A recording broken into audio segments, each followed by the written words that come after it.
Sebab itu Imam Ghazali kata, walaupun kita tidak pernah nampak jin dan syaitan, kata Imam Ghazali, saya pun tak pernah nampak jin dan syaitan, tuan-tuan pun tak pernah nampak jin dan syaitan, tapi kita boleh tahu adanya wujudnya jin dan syaitan, terutamanya dalam diri seseorang, iaitu dengan melihat kesannya.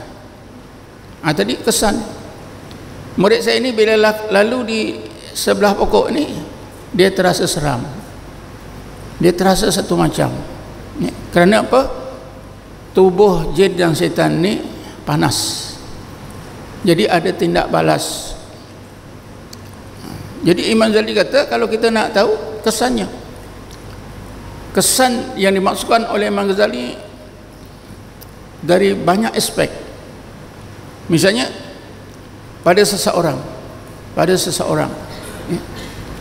kesannya apa? Kita tengok suara, kita tengok fizikal. Mungkin bagi siapa yang biasa, dia akan nampak fizikal seseorang. Misalnya mungkin kita tengok orang itu sangat besar. Besarnya, mana orang Melayu ada macam ni besar, mana orang Melayu macam ada macam ni tinggi, ya. Saya sendiri pernah didatangi oleh pesakit, dia bawa taksi. Bila dia keluar taksi masuk ke rumah saya takut kepala dia sangkut dekat bendul pintu, pasal apa? Tinggi sangat. Jadi macam-macam aspek, ya, seseorang itu, percakapannya, sifat-sifatnya,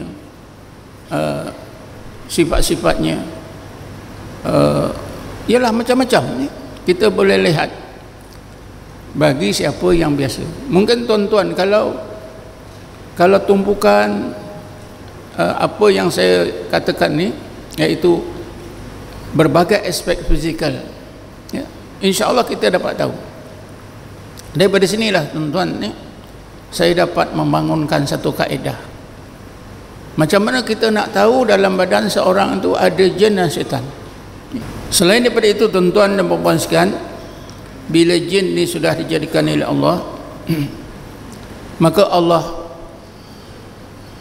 letakkan jin ni di mana? Di atas muka bumi ini.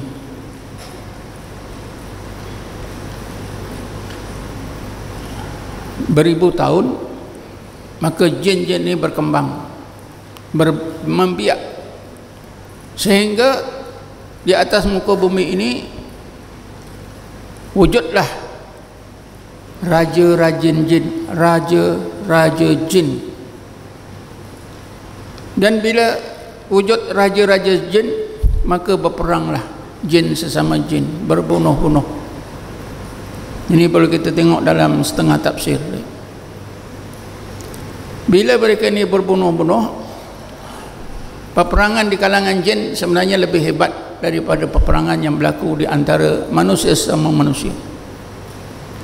Maka kerana itu tuan-tuan, ada golongan jin yang tidak mau melihat peperangan, pembunuhan. Antaranya apa yang kita tahui dalam tafsir ialah apa yang dinamakan Azazil ataupun yang dikenali dengan iblis. Maka kerana itu iblis memohon kepada Allah supaya dia pindahkan ke langit.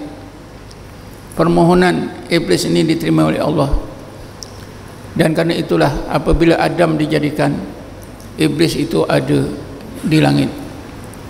Bagaimana kita ketahui,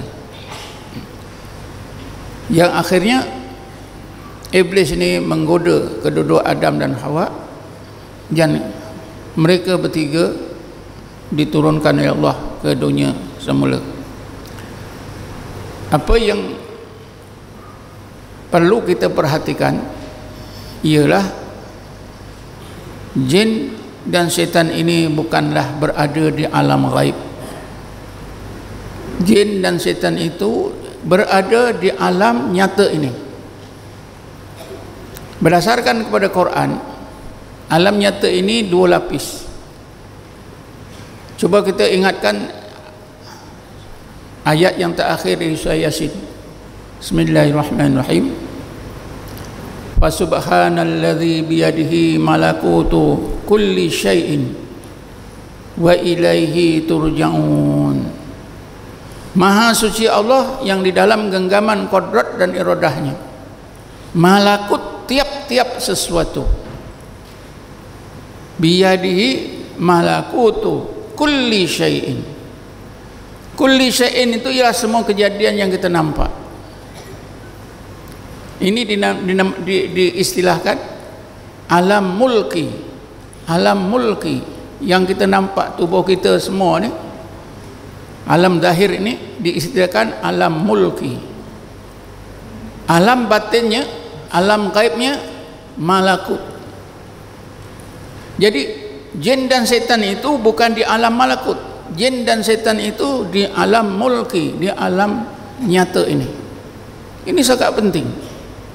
Kan kita merasa jin dan setan itu di alam gaib. Bukan di alam gaib, tapi di alam mulki, alam zahir, alam nyata ini.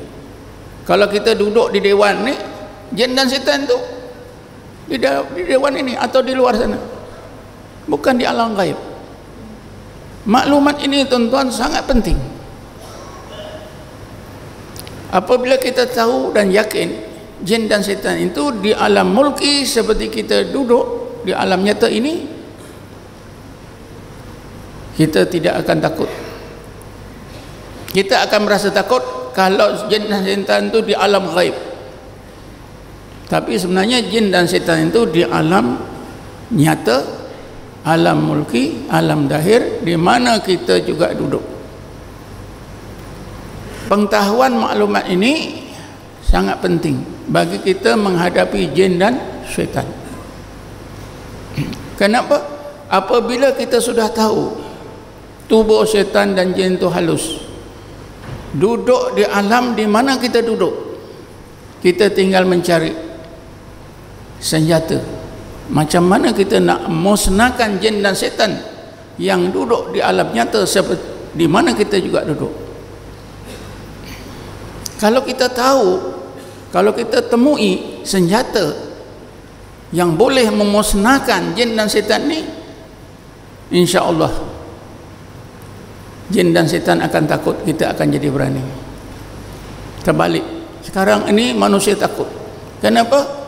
Antara faktornya, dalam otak manusia itu jin dan setan ni duduk di alam gaib. Sebenarnya bukan, duduk di alam nyata. Kalau saya duduk sini, setan tu di sini, cuma saya tak nampak. Itu saja. Kan kita cuma cari apakah yang boleh memusnahkan jin dan setan. Itu saja. Jadi kita tak perlu takut. Tidak perlu takut. Perkara lain yang berkaitan dengan jin dan setan ni, setan adalah anak cucu iblis, dan iblis ini adalah daripada jin. Tak salah saya suratul kahfi tadi saya dah bacakan ni, ayat 28 atau 58. Bismillahirrahmanirrahim. Wa idh qulna lil malaikati isjudu li adama fasajadu illa iblis wa kana minal jinni. Ingatlah ketika kami berfirman, wahai para malaikat, usjudu li adama, wahai para malaikat, sujudlah semua kamu kepada Adam. Fasajadu, maka malaikat semua sujud kepada Adam, illa iblis, kecuali iblis. Kana minal jinni, iblis itu daripada jin. Fafasaka an amri rabbih, yang telah ingkar terhadap perintah Tuhannya Allah. Afatattakhidunahu wa dzurriyyatahu awliya'a min duni, adakah kamu wahai manusia nak jadikan iblis dan zuriatnya sebagai pelindung-pelindung diri kamu selain daripada aku Allah?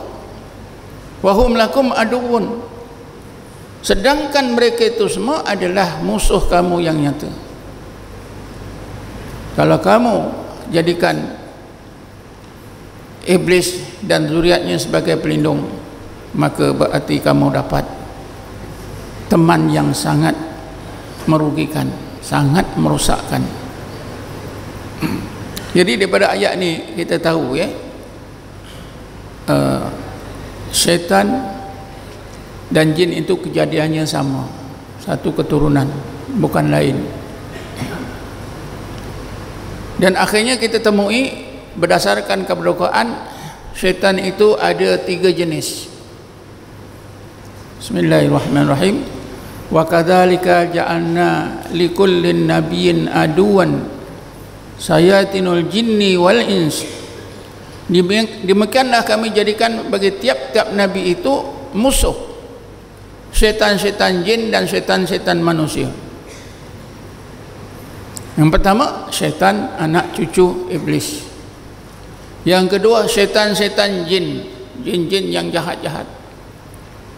Janganlah tuan-tuan ingin nak bersahabat dengan jin. Yang ketiganya, syaitan-syaitan daripada manusia. Maknanya, kalau jin-jin jahat ni syaitan, manusia-manusia jahat ni syaitan. Tiga jenis syaitan. Syaitan manusia lagi susah kita nak hadapi.